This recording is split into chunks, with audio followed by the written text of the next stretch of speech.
Suara saya jelas ya? Bisa didengar dengan baik? Jelas, alhamdulillah. Baik. Alhamdulillah rabbil alamin wassalatu wassalamu ala asrafil anbiya wal mursalin sayyidina Muhammadin wa ala alihi wa sahbihi wa man tabi'ahum bi ihsanin ila yaumiddin. Allahumma iftah alaina hikmatak wanshur alaina min khazaini rahmatika ya arhamar rahimin. Amin ya rabbal alamin. Alhamdulillahi rabbil alamin. Puji syukur kehadirat Allah Subhanahu wa taala.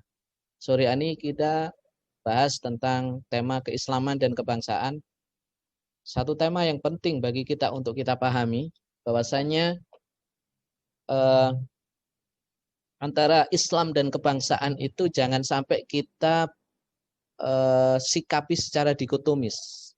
Karena dalam perjalanan sejarah bangsa ini, sebelum ada Indonesia, sampai kemudian didirikan Negara Kesatuan Republik Indonesia, itu tidak pernah terjadi apa yang disebut dikotomi atau pertentangan antara Islam dan kebangsaan atau Islam dengan kenegaraan Republik Indonesia.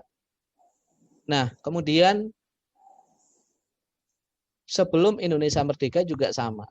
Bahwasanya Islam punya saham sangat besar dalam membangun bangsa ini. Ya. Kalau Indonesia itu kan lahir pada 1945.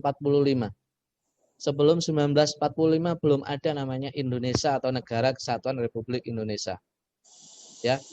Sebelum ada Negara Kesatuan Republik Indonesia, maka di situ ada banyak sekali kerajaan-kerajaan. Kerajaan-kerajaan yang dominan adalah kerajaan Islam. Itu dominan dalam hal apa? Dominan dalam hal membentuk karakter bangsa. Dominan dalam membangun intelektual, membangun akhlak, ya, dan lain sebagainya. Maka sangat tepat dari teman-teman ini, teman-teman apa ya? Ini teman-teman komunitas apa UNJ Kupas ya namanya. Ya, betul. Ya, Kupas Universitas Negeri Jakarta. Ini pada saat Hari Pahlawan ya, Hari Pahlawan 10 November 1945 kita membahas tentang bahasan tentang tema ini. Nah, bicara tentang 10 November 1945 yang itu menjadi Hari Pahlawan, maka ada satu peristiwa penting yang tidak boleh kita lupakan dalam sejarah bangsa ini. Ya. 10 November 1945 dicetuskan sebagai Hari Pahlawan karena pada saat itu 1945, 10 November 1945 ya, terjadi perang besar yang terjadi di Surabaya di situ ya. Perang besar ketika itu Indonesia baru saja ya, memproklamasikan kemerdekaannya ya. Baru saja proklamasi, kemudian ada usaha-usaha dari pihak kolonial untuk kembali menjajah bangsa Indonesia. Maka terjadilah perang besar antara rakyat Indonesia ya dengan tentara sekutu. Bayangkan zaman itu ketika masih terjadi perang dunia kedua kalau ya. Sekutu adalah pemenang perang kedua, perang dunia kedua. Mengalahkan Jerman, mengalahkan Jepang dan sebagainya. Ya. Artinya tentara sekutu ini adalah tentara yang sangat kuat. Ya. Terdiri dari berbagai negara di situ. Maka tentara-tentara yang terjun mendarat ke Surabaya pada saat itu adalah bukan hanya dari Inggris ya, dominan dari Inggris. Tentara Inggris ya dan Belanda. Tapi ada tentara dari negara Perancis. Ada negara-negara yang lainnya di sekitar Eropa yang itu direkrut oleh Belanda dan Inggris. Ada tentara Kenil namanya, itu direkrut oleh Belanda. Kemudian ada tentara Gurkha. Nah, tentara Gurkha ini dari Nepal, dari India. Sebagiannya adalah Muslim. Ya, sebagainya Muslim. Maka banyak cerita ketika terjadi perang, ya, kemudian tentara Gurkha yang Muslim ini ada sekitar 6.000 tentara Gurkha, nggak salah, 6.000 atau berapa ribuan tentara Gurkha kemudian berbalik, tidak mau berperang melawan Indonesia karena mereka baru tahu ternyata Indonesia itu Muslim, satu agama dengan mereka. Akhirnya dikira ini adalah perang dunia. Ya, perang dunia yang dilawan adalah negara yang seperti negara Jepang, barangkali seperti itu. Tapi begitu mengetahui mendarat ke Surabaya, ternyata mereka meneriakkan Allahu Akbar, mereka sholat, mereka ibadah dan sebagainya. Sebagian tentara Gurkha itu tidak mau berperang. Bahkan di antara mereka ada yang berbalik, ya, berbalik membela Indonesia waktu itu, dan kemudian menjadi penduduk Indonesia. Maka di Surabaya ada komunitas India Muslim, ya, itu turunan daripada tentara Gurkha yang berbalik arah di situ. Nah, pada saat itu peperangan dipimpin oleh Bung Tomo yang terkenal dengan teriakan pekikan Allahu Akbar itu kan. Nah, harap diingat, Bung Tomo ini bisa bersemangat seperti itu bagaimana? Itu setelah ada fatwa, ya, ada fatwa dari Hadratus Syekh Kiai Haji Hasyim Asy'ari. Jadi berkat fatwa Hadratus Syekh Hasyim Asy'ari ini, kemudian para pejuang dari tentara Hizbullah, Laskar Hizbullah, Laskar Sabilillah, dari berbagai macam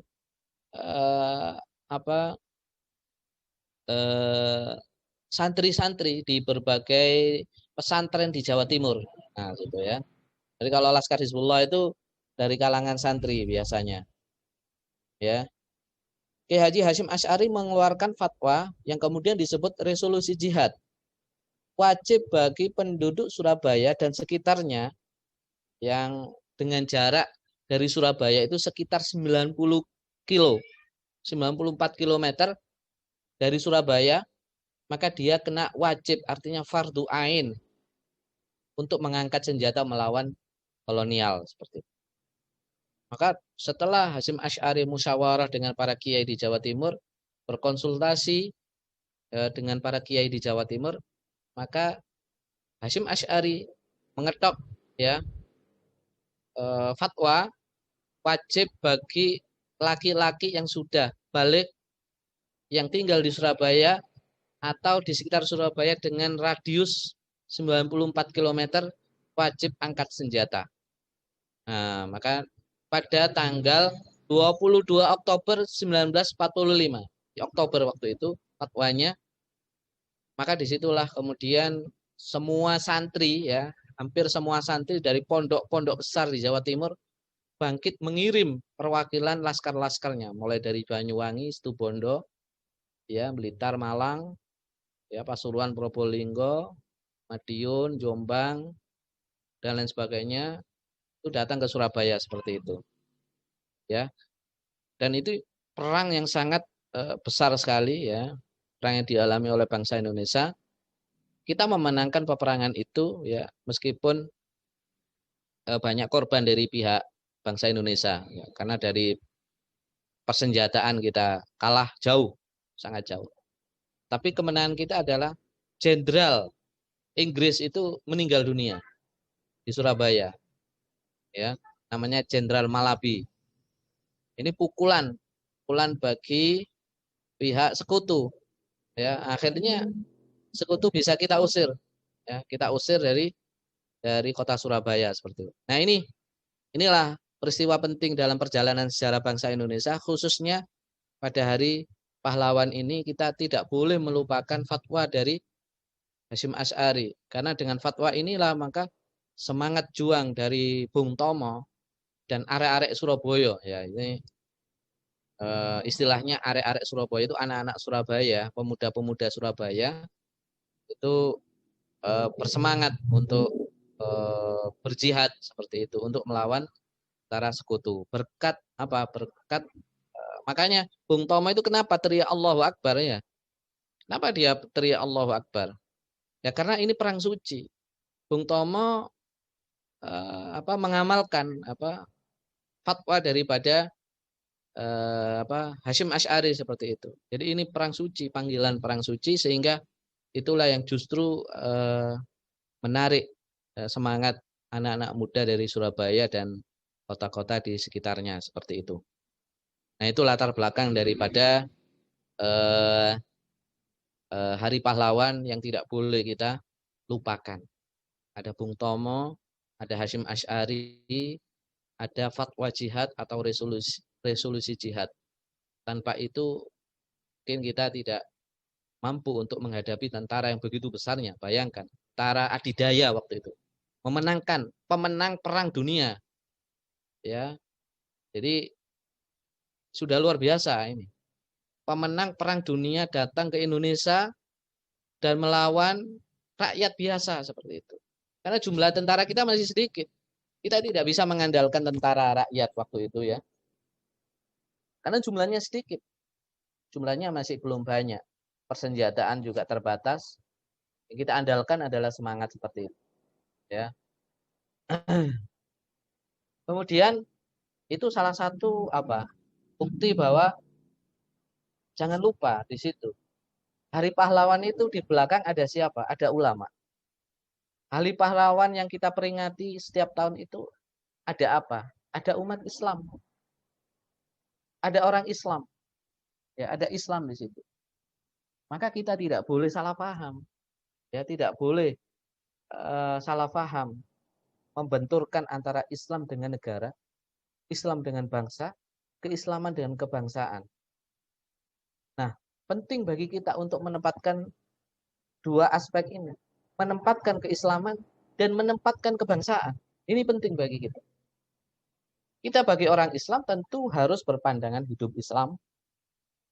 Kita hidup di Indonesia berarti kita sebagai bangsa bisa. Jadi kita sebagai Muslim bisa menjadi Muslim yang baik di negara Indonesia seperti ini. Kita bisa menjadi Muslim yang kafah, yang Muslim yang baik, yang taat. Pada saat yang sama menjadi bangsa Indonesia yang baik. Ya, seperti itu. Nah, kalau ada usaha-usaha untuk membenturkan antara keislaman dan kebangsaan, maka ini ahistoris, tidak sesuai dengan sejarah yang selama ini kita pahami dalam buku sejarah bangsa Indonesia. Ya, inilah yang harus kita pahami, khususnya anak-anak muda ya, kita membaca sejarah. Maka buku yang saya tulis ini, Keselamatan dan Kebangsaan, itu banyak aspek sejarahnya di situ. Bahwa kita punya akar sejarah yang kuat. Akar sejarah Islam yang ya. Dan kalau itu akarnya kok bisa itu menancap. Nah, di sini. Nah, tadi saya menyatakan bahwa antara keislaman dan kebangsaan harus kita tempatkan dengan tepat, dengan baik. Sebagai orang Islam, maka kita harus berpandangan hidup Islam. Maka al-Islamu ya'lu wa la yu'la alaih. Itu dalilnya. Bagaimana mengaplikasikan dalil itu? Al-Islamu ya'lu wa la yu'la alaih. Bahwa keislaman itu ada di atas. Sedangkan kebangsaan itu di bawah keislaman. Kita tidak boleh membalik keislaman adalah di atas, kebangsaan di atas, tapi keislaman di bawah. Maka ini akan menjadi rancu. Rancu dalam hal kita sebagai Muslim nanti. Kita harus tempatkan Islam di atas. Dan ini tidak masalah bagi negara Kesatuan Republik Indonesia, bagi kebangsaan Indonesia, nilai-nilai luhur bangsa juga tidak ada masalah. Sebab pandangan-pandangan keislaman itu sudah menjadi bagian, sudah menjadi bagian daripada nilai-nilai luhur bangsa Indonesia. Nah, akar kita bukan 1945. Akar kita itu bukan tahun 1900-an. Sumpah Pemuda, ya Hari Kebangkitan Nasional. Jauh di sebelum itu, berabad-abad sebelum itu. Bahkan kita harus tahu apa yang terjadi pada tahun 1600-an. Apa yang terjadi pada tahun 1700, 1800. Nah, kita harus memposisikan Islam dan kebangsaan ini dengan benar. Inilah adab. Adab kita terhadap bangsa. Sebagai orang Islam, adab kita sebagai orang Islam yang hidup di negara Indonesia, ya kita punya adab. Adabnya adalah Islam lebih tinggi dari segala sesuatu. Jangan sampai kita menempatkan ada realitas di atas Islam. Jangan. Ya. Karena dalilnya adalah al-Islamu ya'lu wala yu'la alaih. Tidak ada yang bisa di atas Islam, tidak ada. Nah, sedangkan negara merupakan sebuah kesepakatan bersama. Hasil kesepakatan bersama pendiri bangsa, founding father, untuk merumuskan bagaimana mendirikan negara ini. Termasuk Pancasila, itu kan hasil rumusan, hasil kesepakatan. Maka kita beruntung sebetulnya, kita Pancasila itu sila pertama adalah ketuhanan yang Maha Esa, ya. Itu sudah tepat. Itu simbol bahwasanya Tuhan yang Maha Esa, kan, yang bisa memaknai dengan baik Tuhan yang Maha Esa itu agama apa?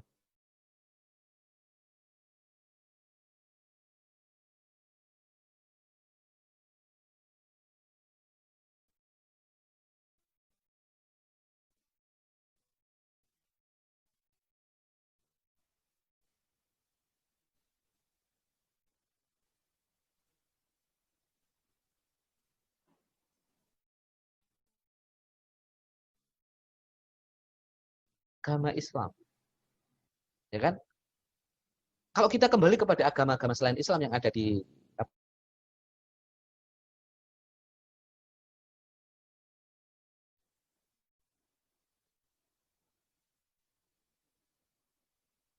Baik, Ustaz. halo, terputus ya. Eh, apa Ustaz? Ya bisa lanjut Ustaz.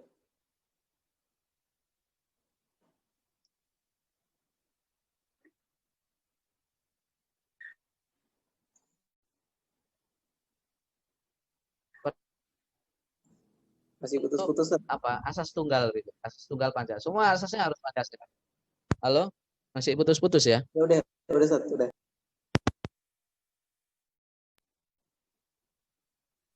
Udah Ustaz, alhamdulillah. Assalamualaikum. Halo? Ya sudah Ustaz. Udah jelas. Nah, sudah jelas ya? Oke. Sampai mana tadi ya? Waktu itu Presiden Soeharto mewajibkan semua ormas untuk menjadikan Pancasila sebagai asas satu-satunya, asas tunggal seperti itu ya. Maka di sini Kiai NU mengungkapkan bahwasanya boleh saja. Silakan saja Pancasila sebagai asas tunggal. Tapi harap Islam harus ditafsir, Pancasila harus ditafsirkan sesuai dengan nafas Islam. Maka diputuskan pada saat itu sila pertama adalah ketuhanan yang Maha Esa, itu maknanya tauhid bagi orang Islam. Bagi orang Islam itu makna tauhid. Artinya apa ya? Para kiai di Jawa Timur waktu itu ingin menjaga umat Islam, ingin menjaga umat Islam. Jadi karena ada kewajiban asas tunggal, ya jangan sampai kemudian Pancasila ini mengalahkan nilai keislaman. Maka dengan memaknai Pancasila senafas dengan Islam itu, maka tidak terjadi dikotomi akhirnya. Dikotomi antara keislaman dan bangsaan. Dan negara ini dalam konsep Islam menurut Imam Al-Ghazali adalah alat media untuk membina kemaslahatan. Ad-din wa daulah tau aman. Din, agama, dengan daulah, dengan negara, itu tau amani, saudara kembar. Saudara kembar itu tidak bisa dipisah. Ya, untuk melaksanakan agama itu perlu kita memerlukan maslahat amah. Maslahat amah itu bisa diatur oleh agama, oleh negara seperti itu. Nah, di sini maka Prof. Said Muhammad Naqib Alatas mengatakan bahwasanya antara Islam dan kebangsaan itu ada integrasi, khususnya kita di bumi Melayu Nusantara ini. Seorang mikir, ahli filsafat, ahli sejarah Melayu, ya, dia nulis buku Historical Fact and Fiction, sejarah Islam di Melayu Nusantara. Jadi bagaimana kita mengintegrasikan bangsaan dengan keislaman, atau keislaman dengan kebangsaan itu bagaimana cara integrasinya. Seperti tadi, kaidahnya jangan lepas dari kaidah al-Islamu ya'lu wa la yu'la alaihi. Kata para falata, state and government change from time to time. Ini bedanya. Agama dan pemerintahan itu bisa berubah. Loyalitas kepada agama, loyalitas kita kepada negara dan pemerintahan juga bisa berubah-ubah. Ya kan? Bisa berubah-ubah. Dulu ada kerajaan Aceh, dulu ada kerajaan Demak, ada Riau, kemudian ada Pajang, ada Yogyakarta, begitu ya. Itu kan berubah-ubah. Sekarang ada Indonesia. Ya berubah-ubah. Jadi, tapi kalau loyalitas kita kepada Islam tidak boleh berubah-ubah. Loyalitas kita kepada Allah Subhanahu wa taala tidak boleh berubah-ubah. Nah, sedangkan loyalitas kepada negara ini sifatnya maslahat. Kalau maslahat ini kita sepakat ini untuk mendirikan sebuah negara, maka ya itu kita kita ikuti. Kita ikuti dan kita kawal jangan sampai perjalanan negara ini tidak sesuai dengan nilai-nilai keislaman seperti itu.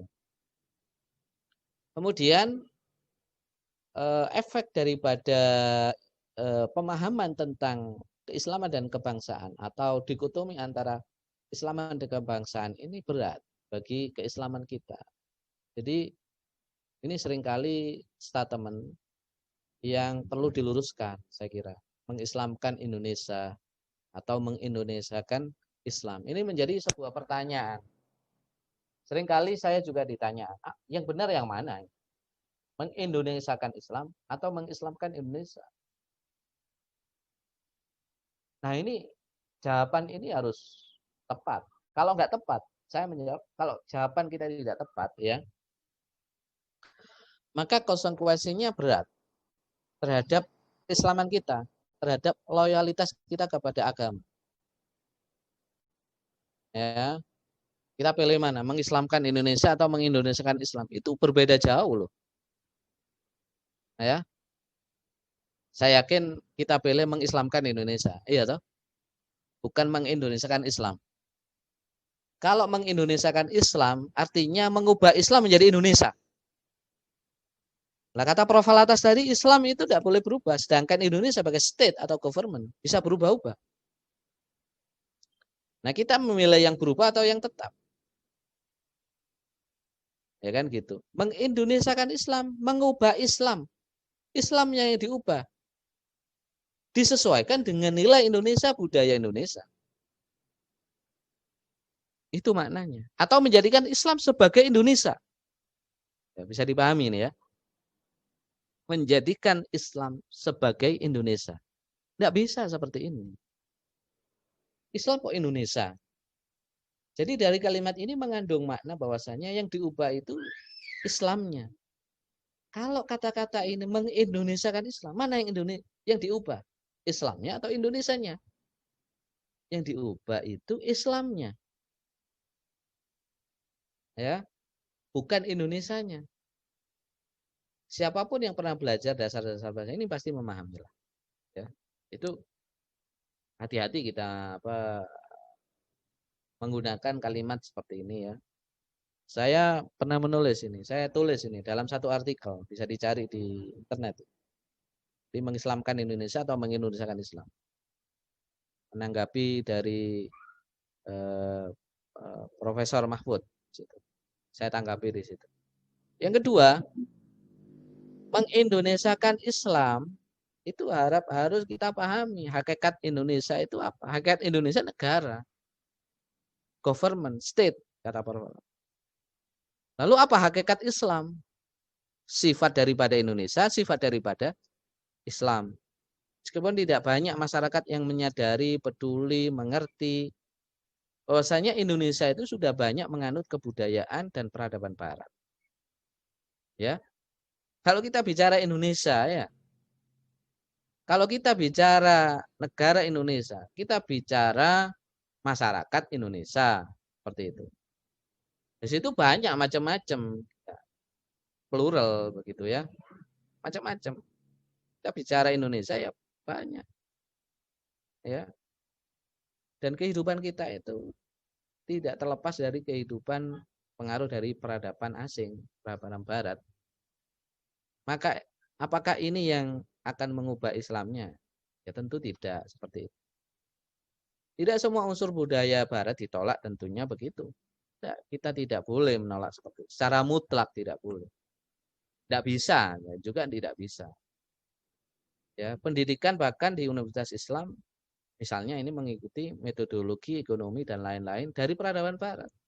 Apakah ini yang kita finalkan? Tidak boleh diubah, sedangkan Islam itu yang harus diubah.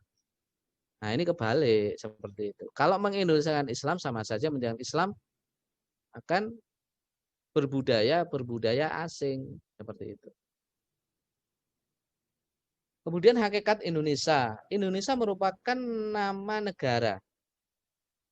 Islam, nama agama. Dan agama ini agama tanzil, agama wahyu dari Allah Subhanahu wa taala. Nah, sebagai sebuah negara, dia berdiri di atas sebuah konsensus kesepakatan. Ya kan? Indonesia ini berdiri karena ada konsensus, sepakat. Sepakat namanya Indonesia, bahasanya bahasa Indonesia itu diambil dari bahasa Melayu, wilayahnya ini, sistemnya begini, Pancasilanya begini, undang-undangnya begini, ya, itu konsensus. Tapi kalau Islam, apakah Al-Qur'an itu hasil kesepakatan? Apakah Nabi kita angkat hasil kesepakatan para sahabat atau orang Muslim zaman itu? Tidak juga. Tidak.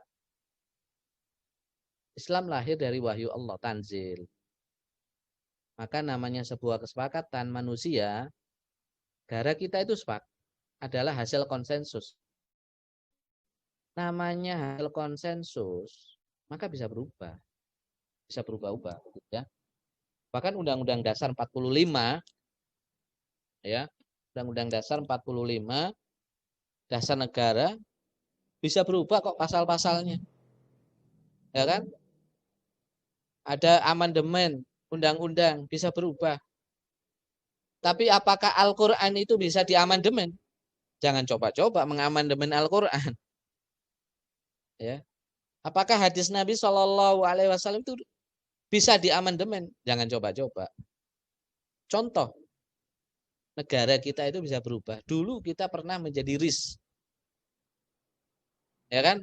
Kalau kita belajar sejarah kan begitu. Republik Indonesia Serikat. Jadi serikat, negara federal. Tapi kemudian itu tidak lama ya. Umurnya tidak lama. Kita kemudian menjadi NKRI, Negara Kesatuan Republik Indonesia. Ini adalah kesepakatan melihat para pejabat kita, para pengambil kebijakan ini melihat maslahat. Ya kan? Nah, perlu kita ketahui bersama bahwasanya apa telah terjadi dalam dakwah Islam. Ya. Sejak Islam itu lahir di kota Mekah, tersebar di Jazirah Arab, di daerah sekitar Jazirah Arab, Afrika, Asia Tengah, hingga sampai Indonesia. Apa ya, proses seperti ini apa namanya? Islam datang ke Asia Tengah, Islam datang ke Afrika, Islam datang ke Eropa, tersebar ke Turki misalnya. Proses ini, kedatangan ini namanya apa? Islamisasi. Namanya Islamisasi. Maka Islamisasi itu terjadi sejak Al-Quran turun kepada Nabi Muhammad SAW. Itu sudah terjadi Islamisasi, mengislamkan bangsa Arab. Bahkan kalau kita belajar itu sejarahnya, bahasa Arab itu terislamkan. Ya, terislamkan oleh apa? Oleh Al-Quran. Yang mengislamkan itu Al-Quran. Jadi dakwah Nabi Muhammad SAW mengislamkan Arab, bukan mengarabkan Islam, itu beda loh. Orang Arab, Jazirah Arab diislamkan. Bukan Islam yang diarabkan, artinya orang Arab mengikuti Islam. Bukan Islam mengikuti Arab, enggak. Itu yang terjadi. Sebab ini akan konsekuensinya bagaimana? Karena mengislamkan Arab maka terjadi pertemuan antara dua budaya. Antara proses mengambil ya dan menerima. Budaya-budaya Arab diislamkan, termasuk bahasa itu diislamkan. Sehingga Islam tidak hanya sesuai untuk orang Arab saja, tapi relevan dengan orang-orang non-Arab, menjadi universal. Rahmatan lil alam ini universal. Karena sifat daripada Islam itu universal sejak turunnya, universal. Islam itu tidak hanya untuk orang Arab, tapi untuk seluruh bangsa di dunia ini. Nah, kalau yang terjadi itu mengarabkan Islam, maka Islam itu hanya cocok untuk orang Arab. Yang non-Arab nggak begitu cocok. Tidak seperti itu pandangannya. Ini cara pandang kita harus benar seperti itu ya. Karena itu bunyinya rahmatan lil alamin, rahmat bagi semua alam, semua bangsa. Ya kan? Islam itu rahmatan lil alamin, bukan rahmatan lil Arab. Apalagi rahmatan lil Nusantara, bukan. Maka ini dalam tulisan saya kritik Profesor Mahfud. Saya mengajukan Profesor Mahfud pernah berpidato di situ kan. Kemudian ada satu ungkapan yaitu mengislamkan mengindonesiakan Islam. Nah, ini konsekuensinya langsung saya buat artikel itu. Ya, seperti itu. Nah, kita harus belajar dari sejarah untuk mengetahui apa sih akar daripada Islam itu di bangsa kita ini. Pertama, setiap ini menjadi nature. Setiap atau di mana saja Islam itu datang, maka yang terjadi adalah apa? Pengislaman bahasa. Dimanapun itu. Islam datang ke India, Islam datang ke Pakistan. Bahasa lokal diislamkan oleh di situ. Bahasa Urdu ya, diislamkan. Islam datang ke Afrika, ke daerah-daerah tertentu. Kalau Afrika banyak sekali bahasa-bahasa lokal di sana. Juga sama. Islam datang ke Melayu Nusantara, ke Nusantara. Kita pakai bahasa apa waktu itu? Bahasa Melayu. Diislamkanlah bahasa Melayu itu oleh para pendakwa-pendakwa Islam. Ya. Itu proses yang terjadi secara alami. Proses yang terjadi secara alami. Maka bahasa kita, bahasa Indonesia, itu banyak yang terserap dari bahasa Arab. Ya kan? Dewan Perwakilan Rakyat. Dewan itu diwan bahasa Arab. Perwakilan wakilun. Rakyat ra'iyah. Maka Dewan Perwakilan Rakyat Arab semua, nggak ada Nusantaranya, nggak ada Jawanya di situ. Jadi DPR itu bau Arab, nggak ada sama sekali bau Nusantara, nggak ada sama sekali. Bau Arab, 100% Arab betul itu. Nggak ada Nusantaranya. Coba kalau kita ganti Nusantara, susah kita. Apa? Dewan itu. Jawaban susah itu berarti memang istilah Arab Islam itu sudah betul-betul melekat ke dalam pikiran bangsa kita. Ya.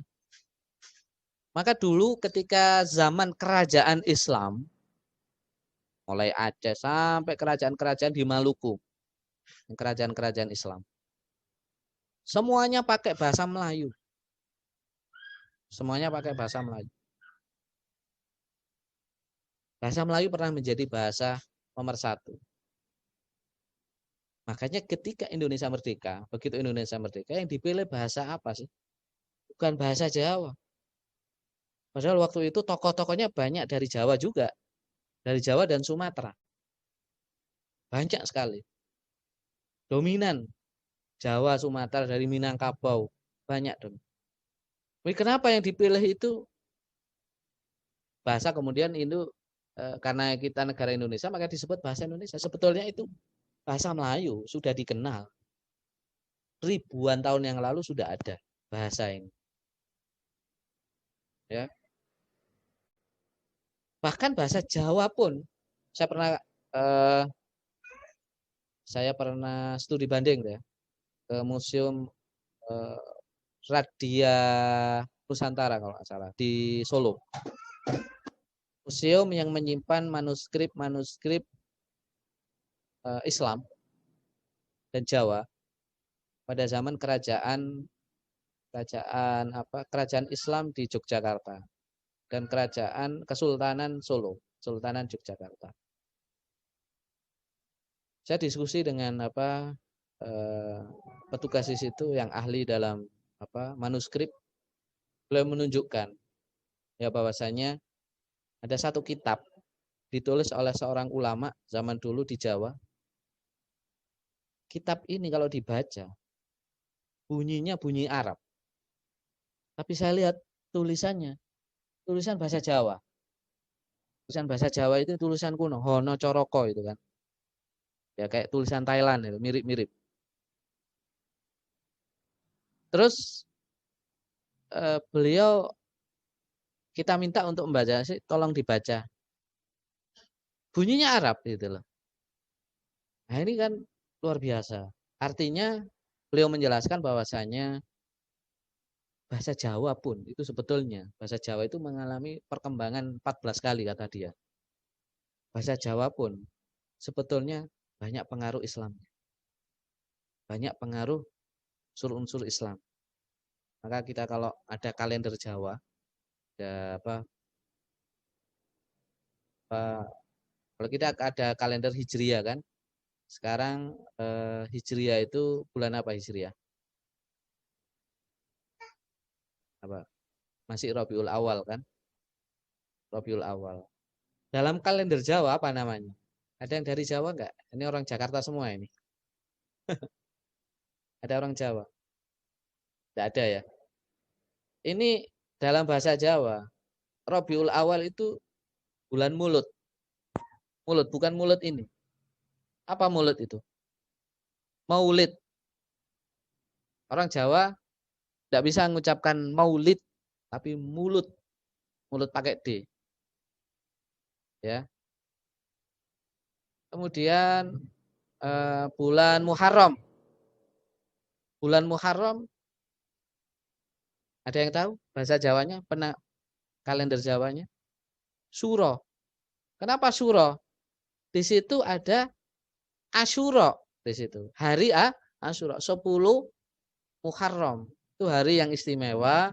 Kita dianjurkan untuk santunan kepada anak yatim, ya. Kita juga dianjurkan di situ ada sejarahnya, ya, hari yang mulia di situ.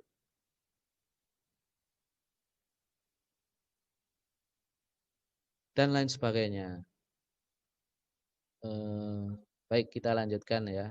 Waktunya makin mepet. Nah, ini dari Prof. Alatas ya. Prof. Naki Palatas dalam buku Historical Fact and Fiction. Ya.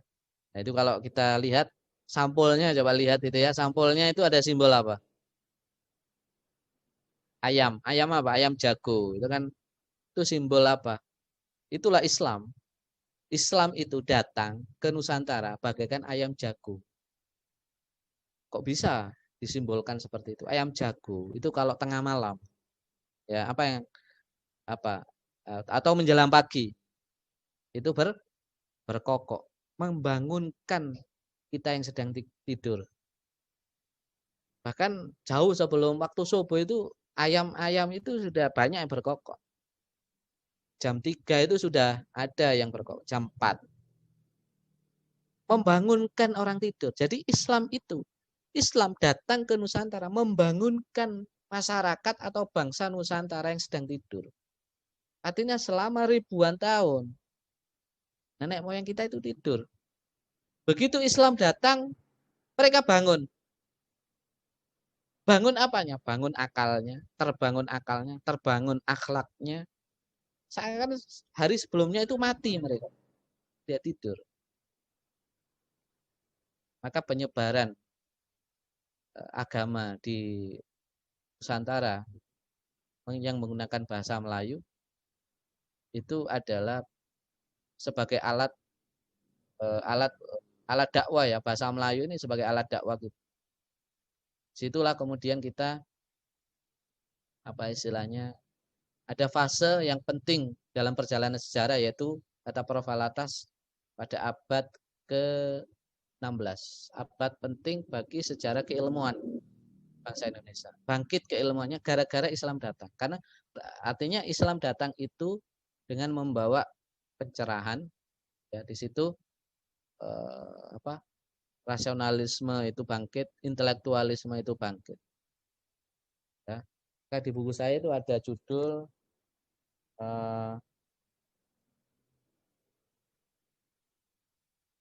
bangkitnya tradisi berpikir rasionalis penduduk Nusantara. Yang punya buku saya di bab 1 mengenal jati diri bangsa. Bangkitnya tradisi berpikir rasionalis penduduk Nusantara. Di situ yang mengajak bangkit itu siapa? Islam. Sejak ada Islam itu bangkit rasionalis. Cara berpikir rasional. Ya. Sebelumnya belum ada cara berpikir rasional. Itu ya. Halaman 25 itu bisa dibaca saya.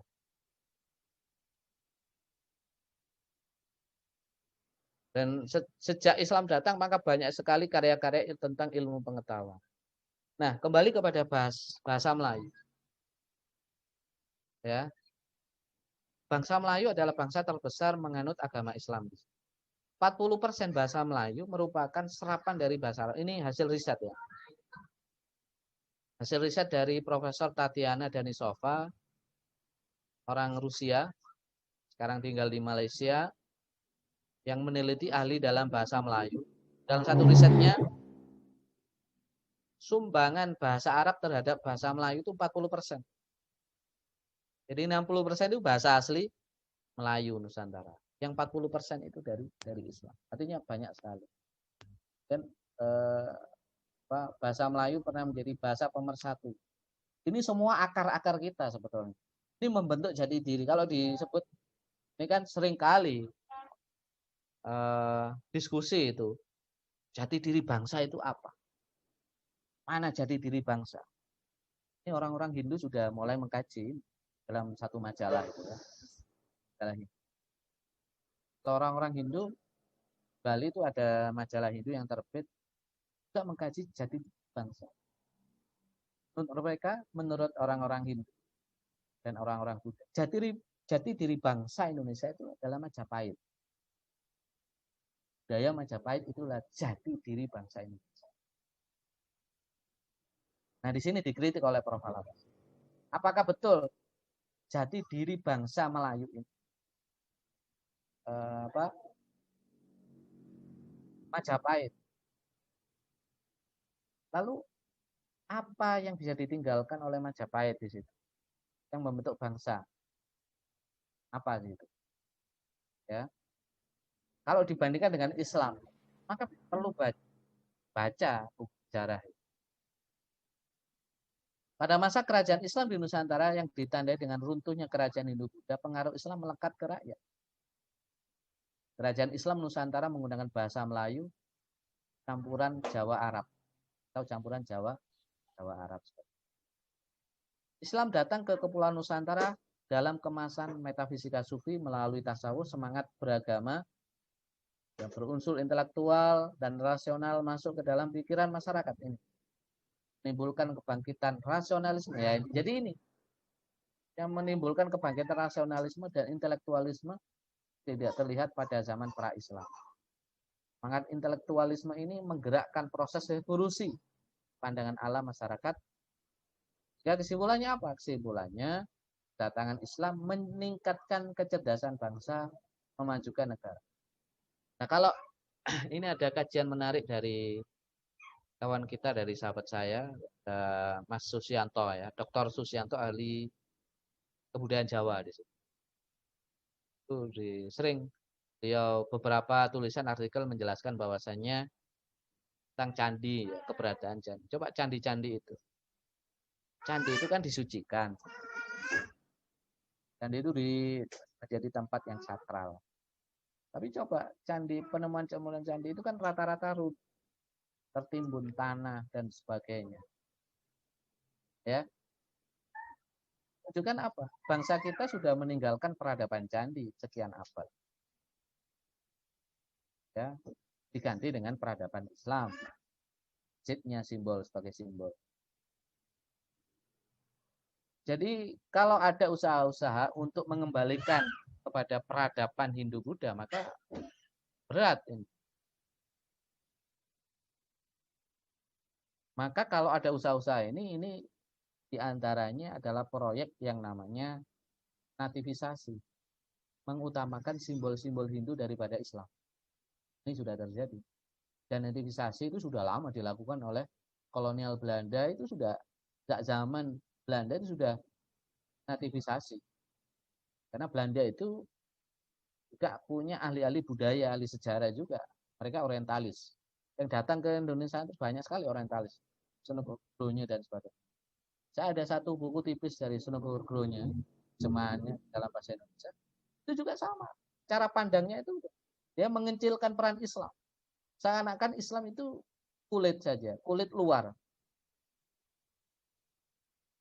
Contoh seperti ini mengutamakan simbol Hindu daripada Islam adalah coba ini kalau di tempat-tempat yang tempat kantor-kantor pemerintahan. Kenapa ya kita itu kok simbol-simbol patung-patung pada zaman kerajaan-kerajaan yang kita kedepankan. Nah, kalau ditanya, ya inilah jati diri bangsa Indonesia. Betul enggak jati diri bangsa Indonesia? Bahkan patung-patung ini ya kalau kita lihat, patung-patung ini banyak yang tidak senonoh loh.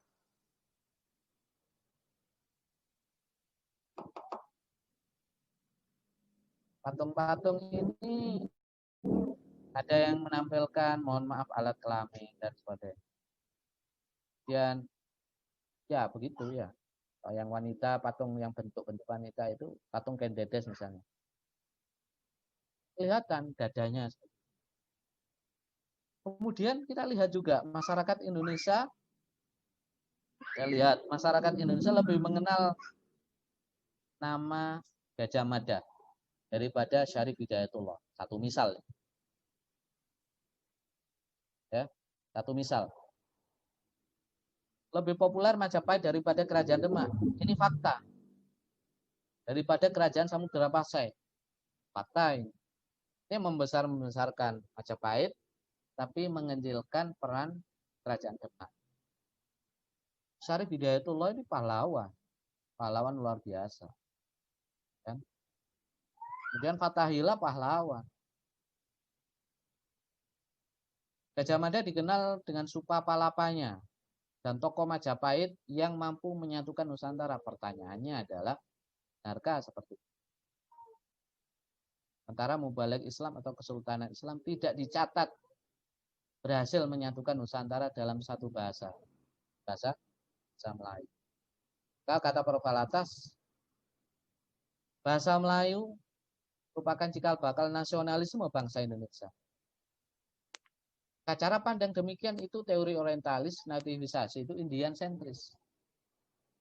Indian sentris itu apa ya? Menampilkan budaya-budaya yang ada pengaruh dari India, yang itu adalah Hindu-Buddha. Menampilkan budaya-budaya Hindu-Buddha sebagai budaya asli nasional. Padahal itu dari India kan, bukan dari ini. Kan Nusantara ini macam-macam. Sedangkan budaya Hindu-Buddha berasal dari Hindu-Buddha India. Stigma budaya Islam Melayu sebagai budaya Arab asing.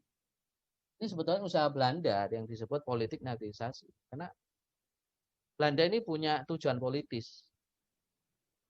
Kenapa Islam dikecilkan perannya? Ada maksud dari Belanda yaitu supaya ini mengecilkan peran pejuang-pejuang Islam yang mayoritas Muslim, para kiai, para ulama. Sehingga pertanyaannya, jati diri bangsa kita itu India atau Melayu? Hindu apa Islam?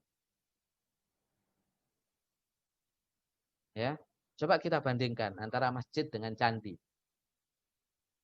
Ini sebagai contoh saja, sebagai pembanding ya. Siapa yang memiliki pengaruh besar dalam mengubah watak dan pandangan peradaban Melayu Nusantara? Siapa? Siapa yang memiliki pengaruh besar dalam mengubah watak dan pandangan? Ternyata candi itu ketika ditemukan dalam kondisi yang runtuh, tertimbun tanah. Masjid tidak ada yang tertimbun tanah. Ditinggalkan oleh umatnya tidak ada. Terus kalau kita melihat candi atau patung-patung itu kan, coba kita lihat itu kalau di tayangan itu, slide saya. Kan ada patung besar. Itu kan kalau anak kecil diperlihatkan ini kan ketakutan gitu. Tapi ada aura yang menakutkan di situ. Kalau melihat masjid itu enak, teduh dan sebagainya. Tidak ada unsur-unsur yang menakutkan. Ada unsur-unsur, apalagi unsur-unsur kekerasan sih. Tidak ada seperti itu. Ini sampai jam berapa ya? Kita akhiri. Jadi selesai aja Ustaz, nggak apa-apa. Oke, satu slide ternyata. Pas ya. Ya, Ustaz. Ini Wahid Hasyim, putra dari Hasyim Asy'ari, seorang tokoh bangsa ya, juga seorang kiai tokoh bangsa, punya peran besar dalam awal-awal kemerdekaan Indonesia. Selalu menjadi utusan dari Hadratus Syekh Hasyim Asy'ari, yaitu Kiai Haji Wahid Hasyim. Mengatakan sejak bangsa Indonesia melawan penjajah Belanda, semangat kebangsaan dijalani dengan semangat menentang kekafiran kolonial. Kalau kita baca sejarah, ya, perangan melawan Belanda, ya, anti penjajahan Belanda. Sebetulnya semangat ini dari mana? Semangat karena mereka merasa agamanya berbeda. Artinya ini jihad, jihad suci. Ya, karena saya Islam, mereka kafir datang ke negara kita untuk mengacak-acak negara kita, mengacak-acak bangsa kita. Ya, kewajiban situ sebagai orang Muslim untuk apa? Melawan segala bentuk kezaliman dan kejahatan yang dilakukan oleh Belanda, yang notabene Belanda ini adalah beragama Katolik. Wallahu a'lam bishawab. Assalamualaikum warahmatullahi wabarakatuh. Waalaikumsalam warahmatullahi wabarakatuh. Masya Allah itu ya. Ya, tadi teman-teman kita telah mendengarkan berbagai macam pemaparan gitu ya dari Ustadz Khalil Hasib. Dipaparkan sangat jelas ya teman-teman gitu ya, bagaimana kita memposisikan antara Islam sebagai agama kita, juga Indonesia sebagai bangsa kita gitu. Dan kedua hal tersebut tidak bisa dikotomikan gitu ya. Dan antara Islam dan bangsa ini harus saling tertanam di dalam hati kita, tentunya sesuai dengan urutan yang sesuai gitu ya, menempatkan sesuatu pada tempatnya. Baik teman-teman yang dirahmati Allah, selanjutnya kita akan masuk ke sesi tanya jawab gitu ya. Ini saya lihat belum ada yang masuk di kolom chat ya, itu pertanyaan. Mungkin bagi teman-teman yang ingin bertanya langsung, kami perkenankan. Ada teman-teman yang ingin bertanya langsung? Boleh di raise hand, nanti biar silakan bagi teman-teman yang ingin menanyakan langsung bisa raise hand, nanti diperkenankan untuk bisa menanyakan secara langsung gitu ya.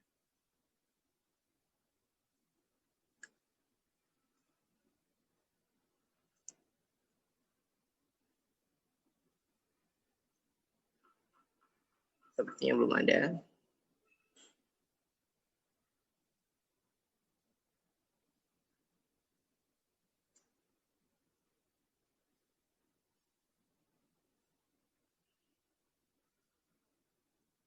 Oke teman-teman, sambil nunggu ya teman-teman, mungkin di sini belum ada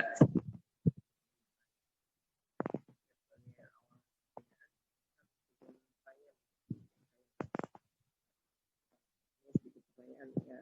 Mungkin kalau kita lihat ya Ustaz gitu ya, belakangan ini sering kebangsaan gitu ya, itu umat Islam tuh akan tidak pro, akan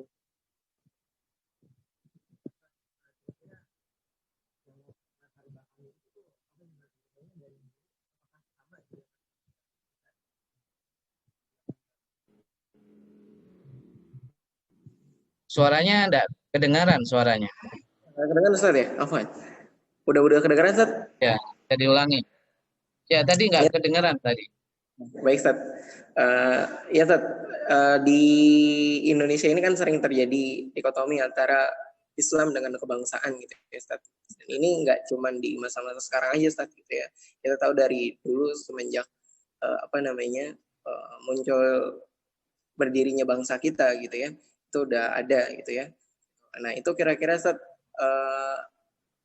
pihak-pihak yang jadi yang berperan gitu ya Ustaz, untuk mendikotomi antara Islam dengan bangsa gitu ya, dari dulu sampai sekarang apa itu sama Ustaz gitu ya, itu atau mungkin kira-kira tujuannya apa tuh Ustaz, sampai-sampai mereka mendikotomi Islam dengan bangsa kita. Jadi begini ya, dalam sejarah perjalanan sejak Indonesia merdeka baru berdiri ya, atau jelang berdiri, kita itu telah apa istilahnya, kita memiliki sejarah pertarungan yang hebat. Pertarungan antara apa ya, kelompok Islam, kelompok nasionalis sekuler, kelompok non-Islam, non-Muslim. Kita punya sejarah itu. Dan kita bisa baca dalam buku sejarah. Ada pertarungan berbiasa. Dalam arti pertarungan ini pertarungan pemikiran, pertarungan ideologi seperti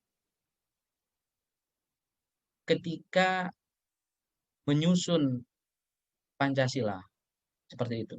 Ada pertarungan di situ. Contohnya sampai terjadi kasus Piagam Jakarta seperti itu. Sejarah Piagam Jakarta ini diwarnai oleh pertarungan yang luar biasa, tarik menarik antar sebagai kelompok, ya. Tapi sebetulnya yang dominan itu kelompok Islam.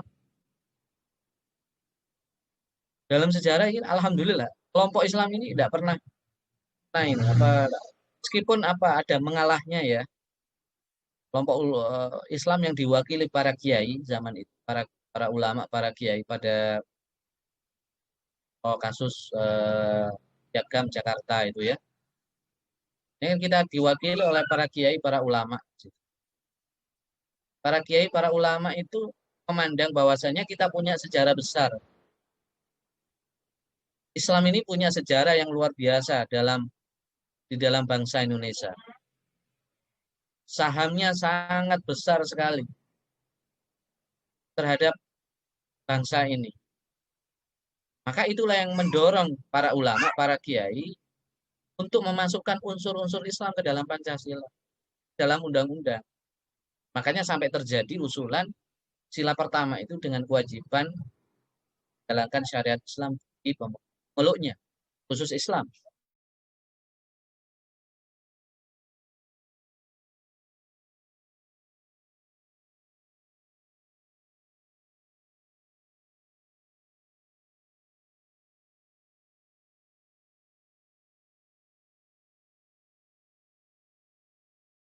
Kali berabad-abad lamanya. Sehingga Islam ini punya hak untuk mengatur negara, untuk mengatur bangsa ini, punya hak. Mayoritas juga, dan punya saham besar. Yang membina bangsa ini juga Islam, ya, Islam. Presidennya Islam, wakil presidennya Islam, kan begitu. Islam semua. Atas dasar itu kemudian para kiai mengusulkan bagaimana negara ini diatur dengan cara Islam, ya. Kan kan apa, sangat ganjil kalau misalnya 90% Muslim, tapi diatur dengan cara non Muslim. Adil nggak seperti itu? Tidak ada. Salah satu yang wajar, yang mayoritas, yang di mana-mana terjadi. Karena negara Barat itu yang mayoritas itu yang mengatur ya hak gitu. Nah, mayoritas. Nah, kemudian ada pihak-pihak yang apa ya, Yang tidak menginginkan itu diantaranya Muslim tapi juga sekuler. Itu banyak. Pahlawan-pahlawan kita yang kita kenal juga banyak yang didikan Belanda, ya apa didikan Belanda tapi tidak melawan Belanda gitu. Tapi cinta tanah air gitu. Tapi akhirnya nilai-nilai agamanya kan ya memang begitu perjalanan bangsa ini ya Bung Tomo itu jasanya apa? Kurang apa jasa daripada Bung Tomo ya? Ketika perang Surabaya ya. Tapi beliau diangkat sebagai pahlawan itu kapan? Jauh setelah Indonesia merdeka pada 19 apa itu 80-an kalau 90. Jadi seperti itu. Karena apa? Ya Bung Tomo ini pernah apa? Nah, apa? Nah, ada perbedaan pandangan dengan Presiden Soekarno. Ada. Jadi pekat ya. Kemudian eh, mereka inilah yang kemudian apa? Buat usaha-usaha untuk membedakan. Islam itu lain. Kamu kelompok-kelompok sekuler. Islam itu lain. Negara itu lain. Islam itu syai'un, negara itu syai'un akhar. Islam itu sesuatu yang lain. Sehingga itu yang buat dikotomi awal-awal sudah terjadi zaman para kiai, para ulama. Namun dikotomi. Nah, kecuali yang kelompok-kelompok yang sekuler seperti dikotomi ini sejak. Tapi hebatnya kita itu apa? Waktu dialog itu kita menang dalam dialog. Islam tidak sampai terhapus ya. Bayangkan kalau terhapus. Nah, saham kita besar. Jadi akar kita besar. Insya Allah lah. Kita banyak cobaan, umat Islam banyak cobaan. Dalam setiap cobaan, apa? Insya Allah Islam itu tidak terlalu kalah. Kalah itu tidak terlalu. Itu ya. Baik, Ustaz. Baik, Ustaz, Kan nih dialog. ada dua pertanyaan, Ustaz. Oke, Mungkin oke, oke. Pertanyaan terakhir ya. iya. Dua pertanyaan ini Silakan. mungkin digabungannya, Ustaz ya. Oh, boleh, boleh. Ya, jadi nanti biar sekaligus langsung dijawab gitu ya. Saya bacakan dua pertanyaannya. Ya, pertanyaan pertama ini terkait dengan ada yang bertanya dari Tiara Adila. Bagaimana dengan yang ingin mendirikan khilafah? Gitu, Ustaz? Apakah demokrasi itu jadi jalan terbaik gitu ya untuk bangsa kita? Nah, selanjutnya ini ada pertanyaan juga terkait dengan Bung Karno. Gitu ya, apakah Insinyur Soekarno ini mendukung Islamisasi di Indonesia ataukah menentang secara diam-diam? Ada beberapa informasi lah gitu ya terkait kalau Soekarno itu pro dengan PKI gitu segala macamnya gitu. Nih mungkin bisa dijelaskan Ustaz dua pertanyaan tadi. Ya, jadi begini tentang khilafah itu ya. Khilafah itu ada dalam tradisi Islam. Kita akui sebagai sebuah tradisi Islam. Ya kan? Kita akui. Tapi khilafah itu adalah sebuah sistem yang furu'iyah adalah dalam masuk dalam fikih syiah. Itu furu' bukan usuliyah. Tidak ada kewajiban.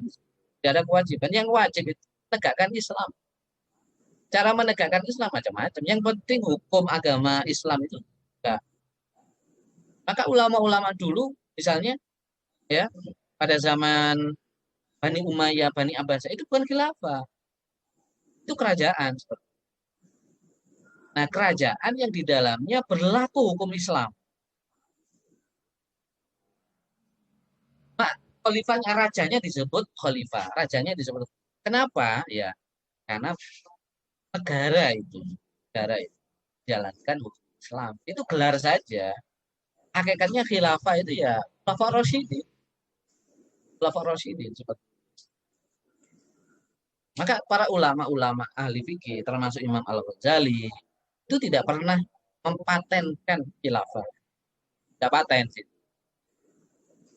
Kalau mempatenkan khilafah ya berat kita dosa semua nanti itu. Kan? tidak paten. Jadi itu apa istilahnya istihadi, kalau istihadi. Kita akui itu sebagai tradisi. Kalau kita mampu, alhamdulillah itu menjadi sebuah sistem yang baik. Kita ada kemampuan dari dapatkan dari Allah Subhanahu wa Ta'ala seperti zaman Khalifah 4 yang itu, siapa yang tidak ingin seperti itu kan? Tapi persoalannya itu ada hal-hal yang lebih penting urgen dari itu. Imam Al-Ghazali ada hal yang lebih urgen dari itu akidah umat Islam. Bagaimana orang Islam ini agamanya itu bisa menjalankan agama dengan baik dan sempurna. Begitu. Kita bisa kok menjalankan agama dengan baik dan sempurna. Jadi Muslim kafah di negara Amerika dan negara Inggris bisa. Apalagi di negara Indonesia yang presidennya masih Muslim, wakil presidennya Muslim, bahkan kiai bisa kita. Jadi Muslim kafah bisa. Itu kembali kepada bagaimana kita. Dan kita ada usaha tentunya, usaha nilai-nilai Islam berlaku tidak hanya di masyarakat tapi juga di negara. Kita ada usaha seperti itu dan itu yang kita ingin. Jadi kita juga tidak memandang khilafah sebagai tidak membuang. Kita juga harus adil di sini. Tidak boleh membuang khilafah. Jangan haram. Saya tidak sepakat. Tapi juga saya tidak sepakat khilafah ini apa ya nggak bisa menjadi muslim kan? Kita ada usaha bertahap sebagai lihat kondisi kemaslahatan dan sebagainya. Dan Presiden Soekarno itu banyak kontak kontroversi istilahnya ya. Ada apa?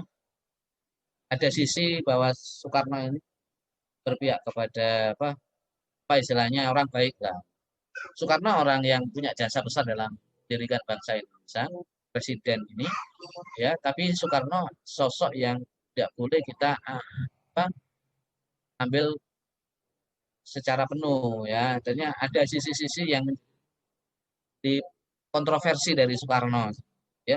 Maka kita menghormati sebagai orang yang punya jasa dalam mendirikan bangsa, ini tetap kita hormati. Tapi kita juga kritis terhadap pemikiran-pemikiran Soekarno yang tidak sesuai dengan pandangan alam Islam misalnya. Ada pemikiran-pemikiran Soekarno yang tidak sesuai dengan maka kita kritisi. Maka kita tidak akui sebagai seorang pahlawan, tetap dia seorang pahlawan. Pahlawan bangsa Indonesia. Tapi dia bukan orang yang sempurna. Tetap wajib kita kritis dan kita tidak harus ikut Soekarno. Tidak harus ikut. Tapi kita hormati wajib. Ada ide-ide besar dari Soekarno itu yang luar biasa dalam apa politik internasional ya. Banyak sekali gagasan-gagasan yang luar biasa. Tapi dalam soal agama maka kita harus kritis. Ide sosialismenya, deket-deket Marxisnya dan sebagainya, Marhainisme itu juga harus kita kritisi. Bagaimana itu diletakkan dalam pandangan Islam, kita punya standar, kita punya apa pandangan. Soekarno. Tapi juga Soekarno pernah dekat dengan ulama, Kiai, dialog dengan Ahasan itu kan menunjukkan bahwa ada usaha dari Soekarno untuk ambil situ dan Soekarno mengucapkan terima kasih atas jawaban dari Ahasan misalnya. Soekarno mendatangi Kiai Haji Hasyim Asy'ari konsultasi salah ya seperti ya. Kasih. Saya kira itu karena waktunya mepet. Mohon maaf atas segala kekurangan. Baik, Ustaz. Terima kasih Mudah-mudahan ya. jawaban pendek. Ya, baik. Terima kasih Ustaz Khalil Hasib.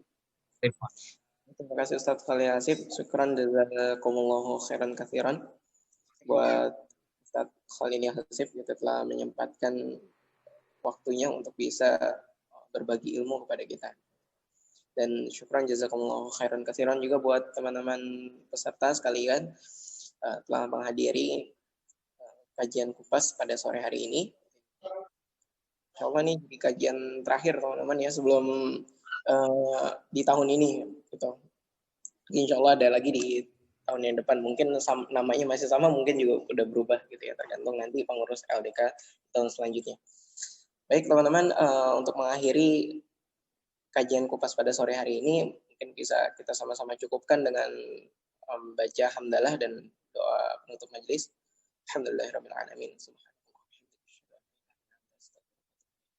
Sekali lagi terima kasih buat teman-teman sekalian, juga terkhusus untuk Ustadz Khalil Hasib telah menghadiri kajian kupas pada sore hari ini. Saya MC sekaligus moderator Muhammad Arif, izin pamit undur diri. Assalamualaikum warahmatullahi wabarakatuh.